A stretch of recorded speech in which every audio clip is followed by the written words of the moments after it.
Welcome to a French short story from Ablas. We'll start by reading the story with only French subtitles, and then again with its English translation too. Finally, we'll cover some vocab that we found in the story. Follow along with the full story text on the Ablas website. A link will be in the description. Let's start by reading the story with only French subtitles. Dorothy vivait au milieu des grandes prairies du Kansas, avec son oncle Henry, qui était fermier, et sa tante Emily, qui était la femme du fermier.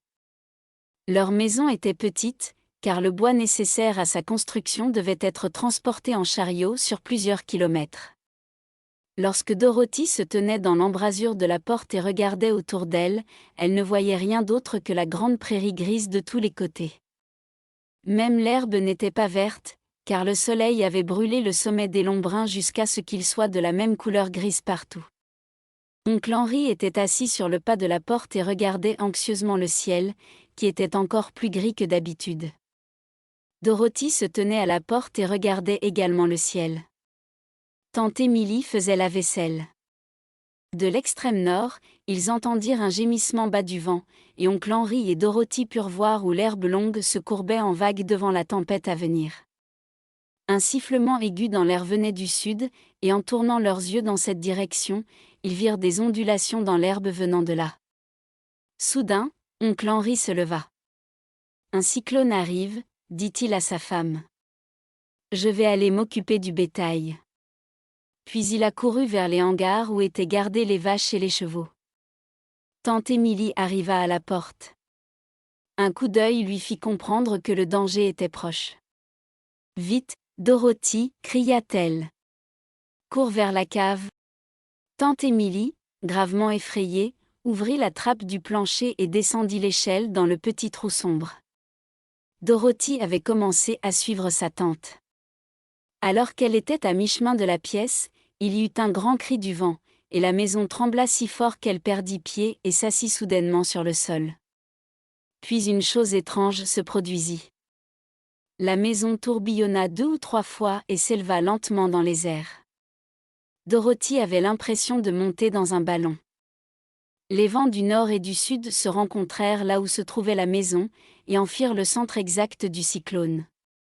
Au milieu d'un cyclone, l'air est généralement calme, mais la grande pression du vent de tous les côtés de la maison la faisait monter de plus en plus haut.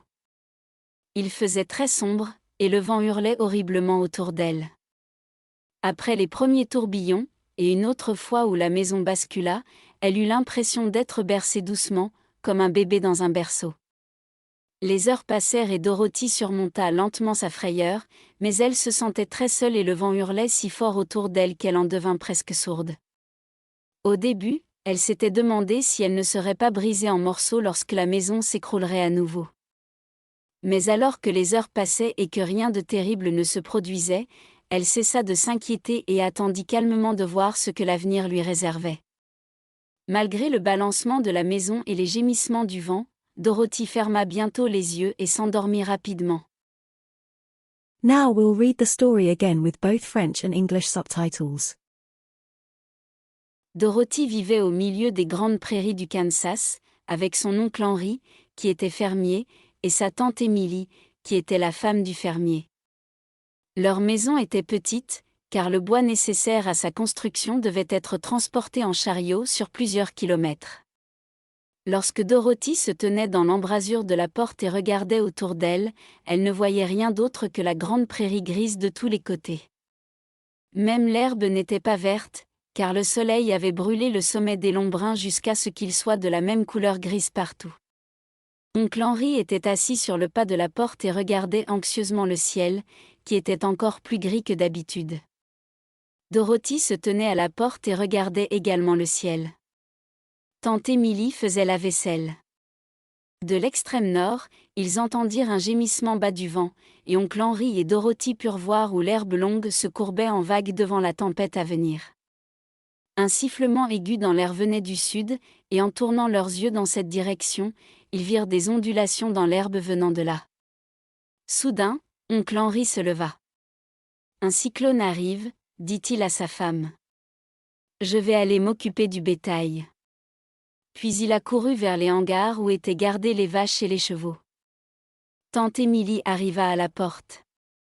Un coup d'œil lui fit comprendre que le danger était proche.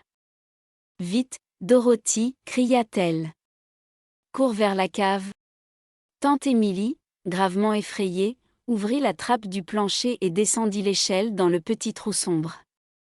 Dorothy avait commencé à suivre sa tante. Alors qu'elle était à mi-chemin de la pièce, il y eut un grand cri du vent, et la maison trembla si fort qu'elle perdit pied et s'assit soudainement sur le sol. Puis une chose étrange se produisit. La maison tourbillonna 2 ou 3 fois et s'éleva lentement dans les airs. Dorothy avait l'impression de monter dans un ballon. Les vents du nord et du sud se rencontrèrent là où se trouvait la maison, et en firent le centre exact du cyclone. Au milieu d'un cyclone, l'air est généralement calme, mais la grande pression du vent de tous les côtés de la maison la faisait monter de plus en plus haut. Il faisait très sombre, et le vent hurlait horriblement autour d'elle. Après les premiers tourbillons, et une autre fois où la maison bascula, elle eut l'impression d'être bercée doucement, comme un bébé dans un berceau.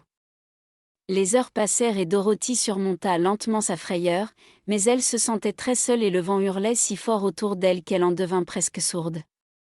Au début, elle s'était demandé si elle ne serait pas brisée en morceaux lorsque la maison s'écroulerait à nouveau. Mais alors que les heures passaient et que rien de terrible ne se produisait, elle cessa de s'inquiéter et attendit calmement de voir ce que l'avenir lui réservait. Malgré le balancement de la maison et les gémissements du vent, Dorothy ferma bientôt les yeux et s'endormit rapidement. Let's recap over the vocab we found in the story. House, Maison, wind, vent, storm, tempête, cellar. cave.